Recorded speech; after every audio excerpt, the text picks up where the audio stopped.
Hello guys, welcome back. आपका एक बार फिर से स्वागत है आपके अपने यूट्यूब चैनल पॉलिटेक्निक स्टडी में।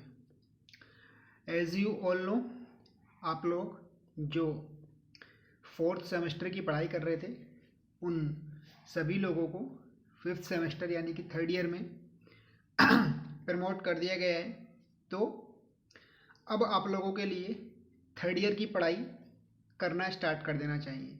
तो बस उस थर्ड ईयर की पढ़ाई को मद्देनज़र रखते हुए आज हम लोग एक सब्जेक्ट है आपका फिफ्थ सेमेस्टर में, मैं आज आपको ये भी बताऊंगा कि आपके फिफ्थ सेमेस्टर में सब्जेक्ट क्या क्या हैं और एक सब्जेक्ट के सिलेबस का एनालिसिस भी करा दूंगा और ये भी बता दूंगा कि उसमें कितने नंबर का प्रैक्टिकल, कितने नंबर का थ्योरी और कितने घंटे का पेपर होता है। ये सब चीज़ों से मैं आपको इंट्रोड्यूस करा दूंगा।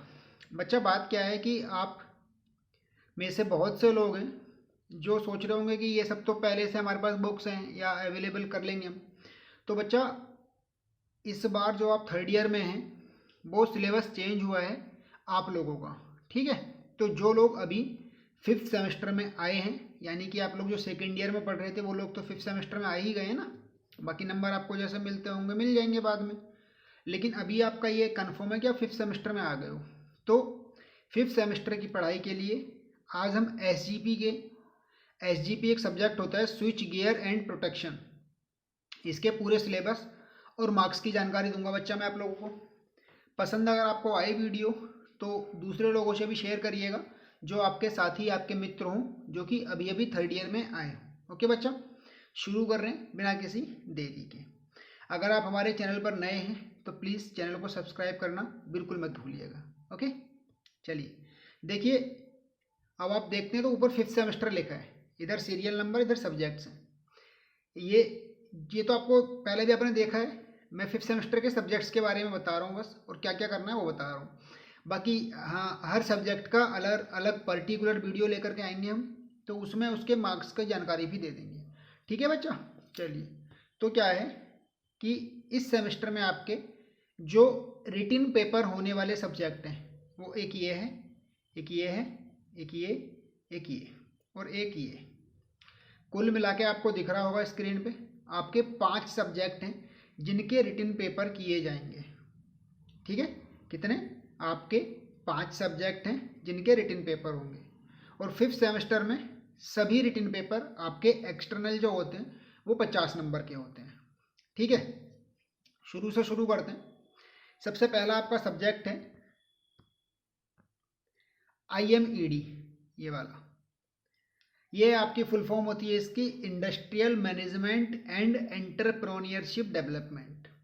एक्चुअली फ़िलहाल मैं इलेक्ट्रिकल डिप्लोमा फाइनल ईयर के सिलेबस का एनालिसिस कर रहा हूँ फिफ्थ सेमेस्टर के, लेकिन ये कोर्स, ये जो सब्जेक्ट है IMED, ये किसी भी ब्रांच के साथ कॉमन होता है। आई मीन टू से this is common with every branch and every course in diploma final year fifth semester, ठीक है बच्चा।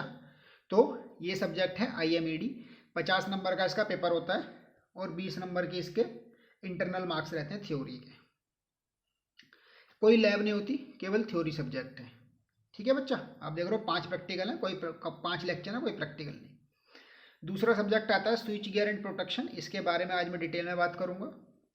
इसके 5 लेक्चर होते हैं और कोई लैब नहीं होती, 50 नंबर का पेपर होता है। काफ़ी ज़्यादा इंपॉर्टेंट सब्जेक्ट है मेरे हिसाब से, तो मेरा मानना है कि बहुत बहुत ज़्यादा इंपॉर्टेंट सब्जेक्ट है SGP, इसीलिए आप लोगों के लिए ये वीडियो में लेकर के आया हूँ। बाकी सब्जेक्ट्स की भी लेकर के आएंगे क्योंकि सब्जेक्ट तो सारे के सारे ही इंपॉर्टेंट होते हैं।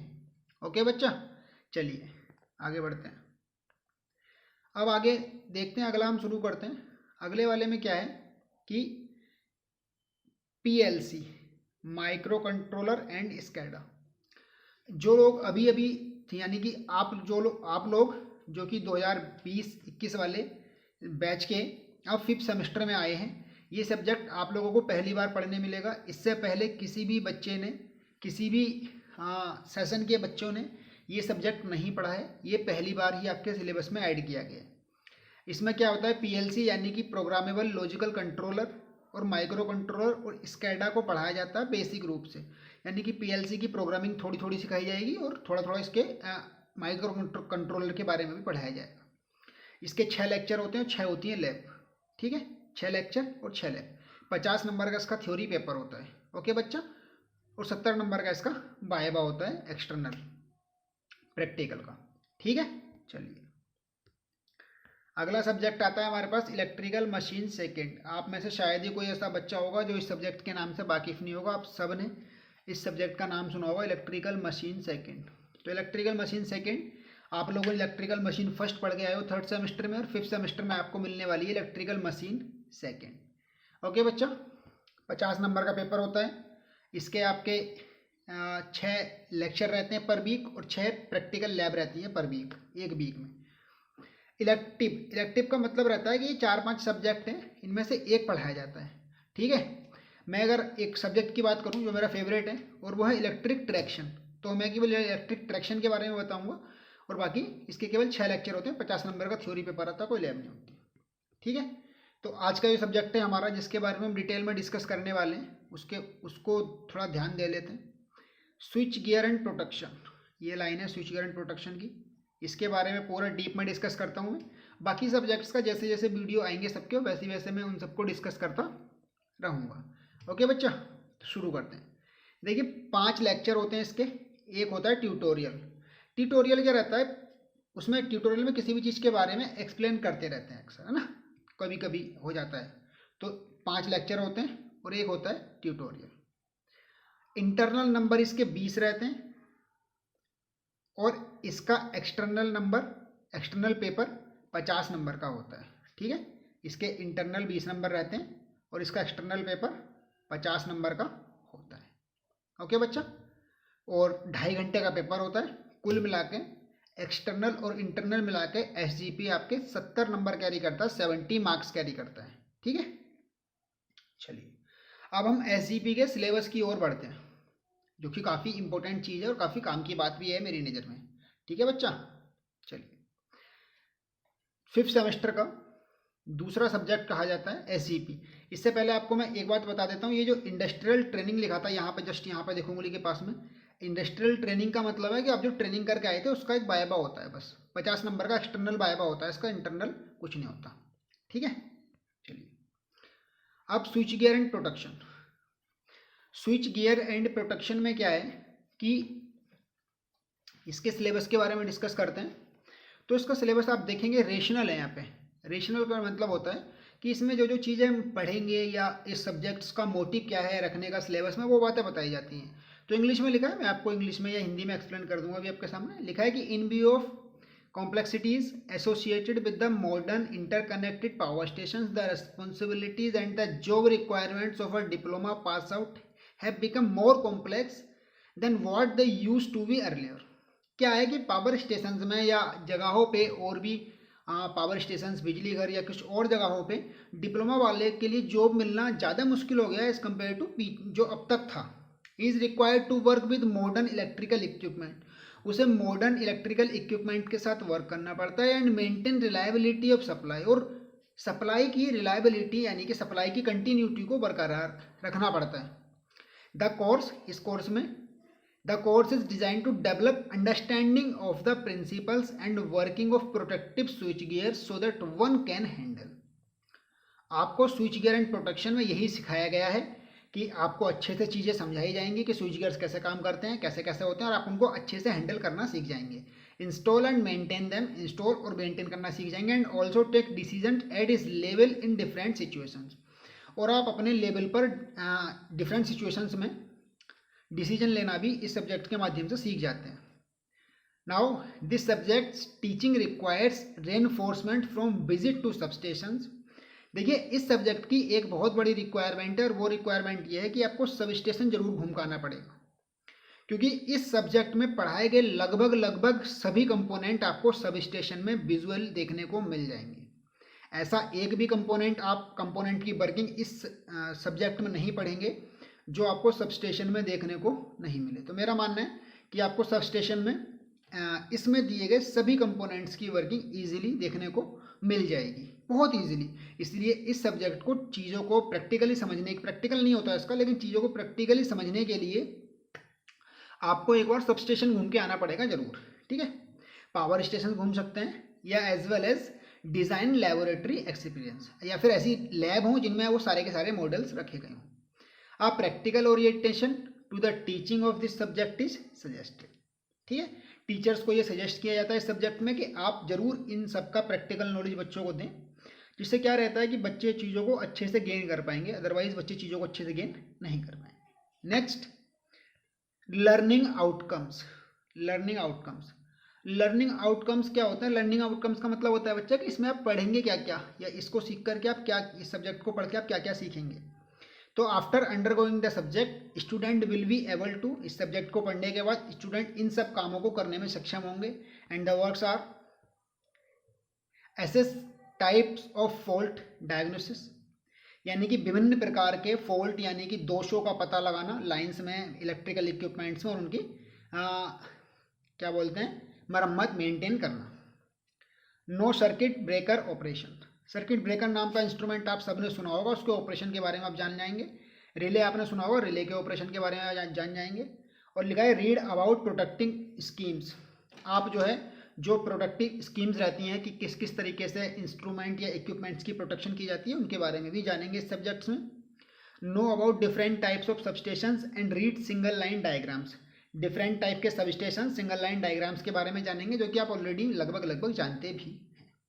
ठीक है बच्चा, तो ये सब NSQF से ही डाउनलोड किया गया सिलेबस है। मैं खुद से कुछ नहीं बता रहा हूँ, ना मैंने खुद से कुछ भी टाइप किया, मैंने बस वहाँ से केवल पिक के लिख के और यहाँ पे लाके आपके सामने रख दिया। बस आपको समझा रहा हूँ ताकि आप खुद डिसीजंस टेक कर सकें कि आपको कितना सही पढ़ाया गया और कितना गलत पढ़ाया गया। ठीक है बच्चा, बस केवल इसीलिए मैं आपको आपके सामने ये सिलेबस का एनालिसिस रख रहा हूँ। डिटेल्ड कंटेंट हाजिर है, डिटेल्ड कंटेंट। अब हम सिलेबस का डिटेल्ड कंटेंट हाजिर करते हैं, यानी कि अब हम सिलेबस को चैप्टर कितने हैं ये बताएंगे, और चैप्टर्स के नाम क्या हैं, उसके अंदर टॉपिक क्या हैं, ये सब भी बताएंगे, ताकि आप जब आपकी पढ़ाई स्टार्ट हो जाएगी, जो कि जल्दी वीडियो बना कर डालेंगे हम लोग, तो आप ये पता लगा सकें सेमेस्टर के एंड तक कि आपको पूरा पढ़ाया गया या नहीं पढ़ाया गया। और देखिए, सिलेबस तो आप सबको आपकी बुक में भी मिल जाता है, या आप कहीं से भी डाउनलोड कर सकते हैं, लेकिन उस सिलेबस में कितना कितना पढ़ाया जाता है, क्या क्या मतलब रहता है, वो आपको जानना बहुत ज़रूरी रहता है। इसीलिए वीडियो बना रहा हूँ बस, बाकी सिलेबस तो आपको कहीं से मिल जाएगा। केवल सिलेबस दिखाना मेरा पर्पज़ नहीं है, सिलेबस को समझाना पर्पज़ है, इसलिए वीडियो को पूरा देखना बच्चा, बाकी आप लोग कम है। Chapter number 1, faults. आपका जो SGP में, SGP का full form switch gear and protection, जो सबसे नंबर 1 चैप्टर है दैट इज फॉल्ट्स। बोर्ड ने इस चैप्टर को पढ़ाने के लिए 15 पीरियड्स का टाइम डिसाइड किया है, और माना है कि 15 पीरियड्स में ये फॉल्ट का चैप्टर खत्म हो जाएगा। ठीक है बच्चा, ओके। अब इस फॉल्ट्स में क्या क्या पढ़ाया जाता है? फॉल्ट्स में देखिए, फॉल्ट्स क्या है, फॉल्ट तो तभी होगा ना जब कोई चीज़ प्रॉपर तरीके से काम ना करे, तो उस कंडीशन को ही तो फॉल्ट कहेंगे हम बस। जैसे मान लीजिए कोई भी इंस्ट्रूमेंट है, कोई डिवाइस है, अगर वो प्रॉपरली काम नहीं करती है तो हम उस कंडीशन को फॉल्ट कहने लगते हैं, है कि नहीं?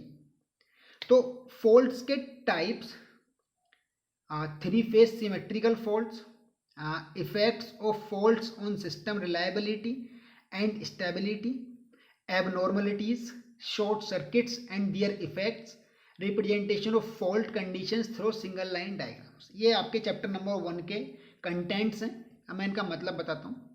टाइप्स ऑफ फॉल्ट्स में आपको सिमेट्रिकल एंड एसिमेट्रिकल फॉल्ट्स पढ़ाए जाएंगे, और वो भी अपने आप में बहुत सारे प्रकार के होते हैं, जैसे line to line fault, line to ground fault, short circuit fault, open circuit fault, earth fault, earth leakage fault, I mean to से बहुत सारे टाइप्स के होते हैं। ठीक है, टाइप्स ऑफ फॉल्ट। उसके बाद 3 फेज सिमेट्रिकल फॉल्ट्स के बारे में पढ़ाया जाएगा, ये कि आपके लाइन में रहते हैं। मान लीजिए 3 फेज के कोई भी 2 तार आपस में मिल गए, तो उसको लाइन टू लाइन फॉल्ट बोल सकते हैं। कोई एक तार गिर गया, उसको ओपन सर्किट फॉल्ट बोल सकते हैं, है ना? तो इस तरीके से ये जो फॉल्ट है ये पढ़ाए जाएंगे। अब इन फॉल्ट्स के होने से किसी सिस्टम की रिलायबिलिटी या स्टेबिलिटी या वर्किंग पर क्या प्रभाव पड़ता है, उसके बारे में डिस्कस किया जाएगा, उसके बारे में टॉपिक समझाए जाएंगे। शॉर्ट सर्किट्स के मतलब बताए जाएंगे और उनके इफेक्ट्स का मतलब बताया जाएगा, और फॉल्टी कंडीशंस का रिप्रेजेंटेशन सिखाया जाएगा सिंगल लाइन डायग्राम्स के थ्रू। ये आपके चैप्टर नंबर 1 की कहानी है। 15 पीरियड गेन करता है चैप्टर नंबर 1। ओके बच्चा, चैप्टर नंबर 2 में आ जाइए आप। दरअसल इसको यूनिटी भी बोल सकते हैं, क्योंकि आपकी बुक में ना छोटे छोटे चैप्टर होते हैं, लेकिन सिलेबस के अकॉर्डिंग तो यही है। तो यूनिट नंबर 2 समझ लीजिए इसको। यूनिट नंबर 2 का नाम है स्विच गियर। 24 पीरियड डिसाइड किए गए इस चैप्टर को पढ़ाने के लिए या इस यूनिट को पढ़ाने के लिए, ठीक है। ऐसा मानना है बोर्ड वालों को कि 24 पीरियड यानी 24 पीरियड्स में ये आपका जो टॉपिक है वो कवर हो जाना चाहिए। पहला इसका टॉपिक है purpose of protective gear, characteristics of a protective scheme. देखिए प्रोटेक्टिव गियर क्या क्या रहते हैं। प्रोटेक्टिव गियर वो डिवाइस हैं जो किसी भी सिस्टम को फॉल्टी कंडीशन से बचाते हैं या फॉल्टी कंडीशन में सर्किट को सेफ रखते हैं, उन सभी को प्रोटेक्टिव गियर्स कहा जाता है। प्रोटेक्टिव स्कीम कई सारे गियर्स को मिलाकर के एक स्कीम बनाई जाती है, एक प्रोटेक्शन सिस्टम बनाया जाता है, बस उसी को प्रोटेक्टिव स्कीम कहा जाता है। ओके बच्चा, तो उसके बारे में उसका पर्पस क्या है ये जानेंगे हम in detail. Next, classification of fuses. आप लोग फ्यूज के बारे में EIM में भी पढ़े थे 3rd सेम में, और 4th सेमेस्टर में EDD फर्स्ट में भी पढ़े हो, और भी कई सारी जगहों पे आप फ्यूज के बारे में पढ़े हो। अब फिर से आप फ्यूज के बारे में पढ़ने वाले हो in detail. High voltage fuse के बारे में पढ़ोगे। HV फ्यूज का मतलब हाई वोल्टेज फ्यूज, उनके एप्लीकेशन यूज कहाँ होते हैं, वर्किंग कैसे काम करता है, और उनके कोऑर्डिनेशन। लो वोल्टेज फ्यूज के बारे में पढ़ेंगे, सिलेक्शन ऑफ फ्यूज के बारे में पढ़ेंगे, कैरेक्टरिस्टिक्स पढ़ेंगे। ये भी पढ़ेंगे कि सिलेक्शन कैसे करते हैं फ्यूज का वगैरह वगैरह, ठीक है। Isolators and switches. ये स्विच गियर में ना लगभग सभी डिवाइस के बारे में इन डिटेल पढ़ाया जाएगा। आइसोलेटर और स्विच लगभग दोनों का काम सेम रहता है, सर्किट को जोड़ना है तोड़ना। आइसोलेटर लाइन को जोड़ने या तोड़ने का काम करता है, आइसोलेटर हाई वोल्टेज पर काम करता है, स्विच लो वोल्टेज पर काम करता है, ठीक है। आइसोलेटर का यूज तब करते हैं जब 1 kV से ऊपर होता है, और स्विच का यूज तब करते हैं जब 1 kV से नीचे होता है, ठीक है। Outdoor isolators, functions, air break switches, breaking capacity of switches, इन सब के बारे में पढ़ेंगे। लगभग इंट्रो आपको मैंने देख ही दिया है। Circuit breakers. सर्किट ब्रेकर्स में क्या रहता है, requirement of circuit breaker. Circuit breaker एक ऐसी डिवाइस होती है जो ऑटोमेटिकली ऑपरेट होती है या मैनुअली भी ऑपरेट हो सकती है, लेकिन ऑटोमेटिकली ही मोस्टली ऑपरेट होती है। इसका काम रहता है किसी भी लाइन, किसी भी सिस्टम में फॉल्ट आने की कंडीशन में ये लाइन को ऑटोमेटिकली ब्रेक कर देता है। इससे पहले रिले लगी होती है, रिले को भी हम इसी चैप्टर में पढ़ेंगे। रिले क्या करती है, फॉल्टी कंडीशन को डिटेक्ट करती है। सर्किट ब्रेकर क्या करता है, सर्किट को ब्रेक कर देता है। तो यहाँ से हम काफ़ी कुछ, मतलब इसलिए बता रहा हूँ कि जो रियल नॉलेज है आपको, अब जो रियल नॉलेज आपको सीखनी चाहिए वो आप स्विच गियर से ही सीखते हैं। इसीलिए स्विच गियर बहुत इंपॉर्टेंट सब्जेक्ट माना जाता है, मेरी नज़र में तो बहुत इंपॉर्टेंट है। तो सर्किट ब्रेकर को हमने सीख लिया, अब अगले चैप्टर पर बढ़ते हैं। चैप्टर नंबर 2 खत्म हो गया बच्चा। Chapter number 3 protective schemes. देखिए प्रोटेक्टिव स्कीम्स का मतलब रहता है कुछ स्पेशल मशीन्स, डिवाइस या सिस्टम्स को जब प्रोटेक्शन प्रोवाइड की जाती है तो उसको प्रोटेक्टिव स्कीम कहा जाता है। चैप्टर नंबर 3 15 पीरियड्स डिसाइड किए गए हैं इसको समझाने के लिए।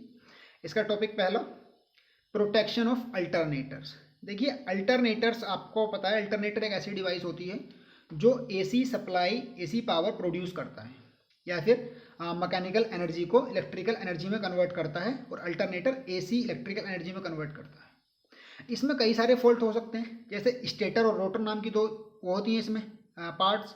तो स्टेटर फॉल्ट हो सकते हैं, रोटर फॉल्ट हो सकते हैं। मैकेनिकल कंडीशंस हो सकती हैं, भाई कुछ टूट फूट हो गई, फ्रिक्शन ज़्यादा हो गया। एक्सटर्नल फॉल्ट्स हो सकते हैं, ऊपर की कोई टूट फूट हो सकती है। दियर रीजन्स, उन सभी फॉल्ट्स को, स्टेटर फॉल्ट हो, रोटर फॉल्ट हो, एक्सटर्नल फॉल्ट हो या फिर कोई मैकेनिकल फॉल्ट हो, उन सभी फॉल्ट्स के रीजन्स, इफेक्ट्स एंड प्रोटेक्शंस, वो सब के सब पढ़ेंगे हम इस टॉपिक में। किसमें, प्रोटेक्शन ऑफ अल्टरनेटर्स में। ओके बच्चा। Next, protection of power transformer. Protection of power transformer, आपको पता है ट्रांसफॉर्मर बना होता है कोर से, कॉइल से, इन सब चीज़ों से मिलकर बना होता है। तो आपके कोर लॉस हो सकते हैं, कॉइल लॉस हो सकते हैं। और आपने वर्ड सुना होगा बुकोल्स रिले।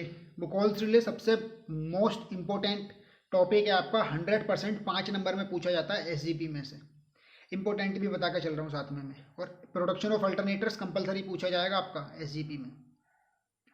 तो ट्रांसफॉर्मर में होने वाले फॉल्ट्स के बारे में पढ़ेंगे, उनसे प्रोटेक्शन के बारे में पढ़ेंगे, और कैसे कैसे उनको दूर किया जाए। फॉल्ट होने से पहले ही कुछ ऐसे प्रोसेस कर दिए जाएं, यानी कि कुछ ऐसे प्रोसेस कर दिए जाएं कि फॉल्ट उसमें हो ही ना, उस सिस्टम को भी हम पढ़ेंगे। किसमें, प्रोटेक्शन ऑफ पावर ट्रांसफॉर्मर में। ओके बच्चा। Next, motor protection. अरे भाई देखिए जितनी भी मशीन है, अब उनकी जो प्रोटेक्टिव स्कीम यानी कि जो उनमें पार्ट्स का यूज़ करके या प्रोटेक्शन सिस्टम बनाया गया, उसी को प्रोटेक्टिव स्कीम्स का नाम दिया गया है यहाँ पे। मोटर में भी देखिए रोटर फॉल्ट हो सकते हैं, स्टेटर फॉल्ट हो सकते हैं, या फिर टेम्परेचर मोटर का हाई हो सकता है और टेम्परेचर की वजह से मोटर की कॉइल का इंसुलेशन जल जाता है, कभी कभी हाई करंट की वजह से जल जाता है कभी कभी। तो इन सब चीज़ों को ध्यान में रखते हुए उसमें थर्मल रिलेज वगैरह लगाई जाती हैं, जो कि आपकी मोटर प्रोटेक्शन में काम आती हैं। नेक्स्ट,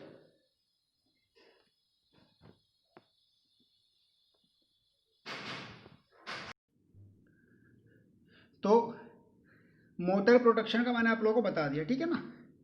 अब आती है प्रोटेक्शन ऑफ फीडर्स की कहानी। काहे की? प्रोटेक्शन ऑफ फीडर्स की।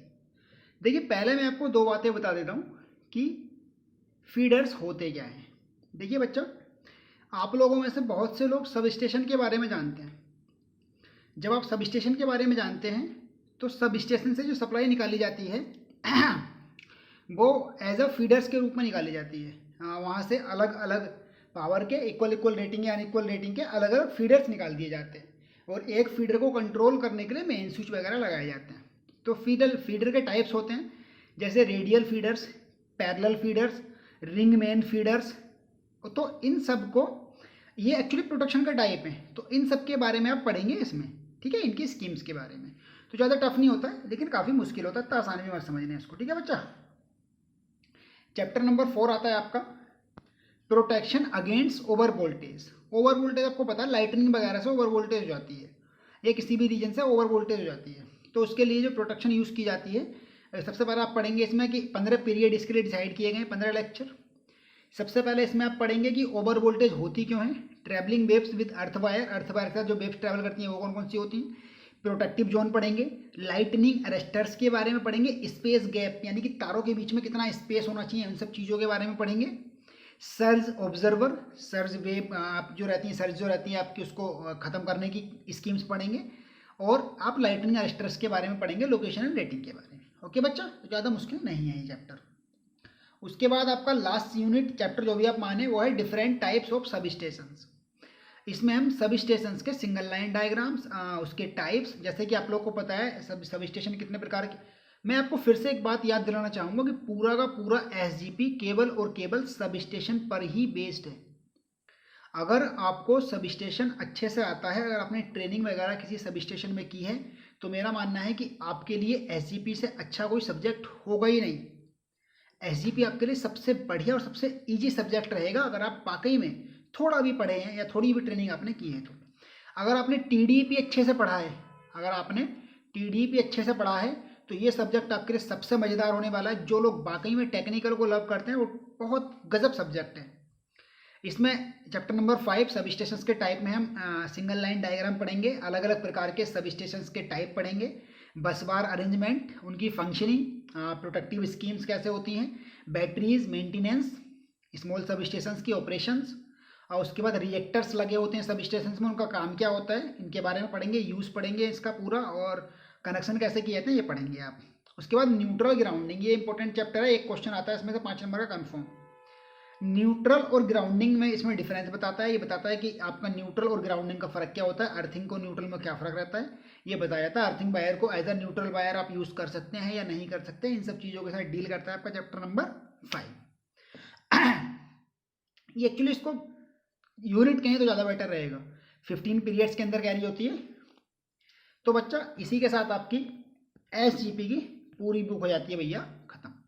एसजीपी जिसके आपके 5 लेक्चर पर वीक डिसाइड हैं, उसकी बुक आपकी ख़त्म हो चुकी है बच्चा लोग।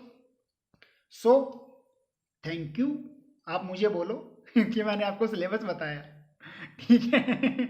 चलिए बच्चा, जल्दी ही बाकी सब्जेक्ट के वीडियो के साथ भी मिलेंगे, तब तक के लिए आप मस्त रहिए, मस्त रहो, पढ़ते रहो, देखते रहो हमारा चैनल पॉलिटेक्निक स्टडी। बाकी लोगों से भी शेयर करो खूब, क्योंकि बाकी लोग भी इंतज़ार में हैं, ठीक है बच्चा लोग। चलिए फिर, बाय बाय।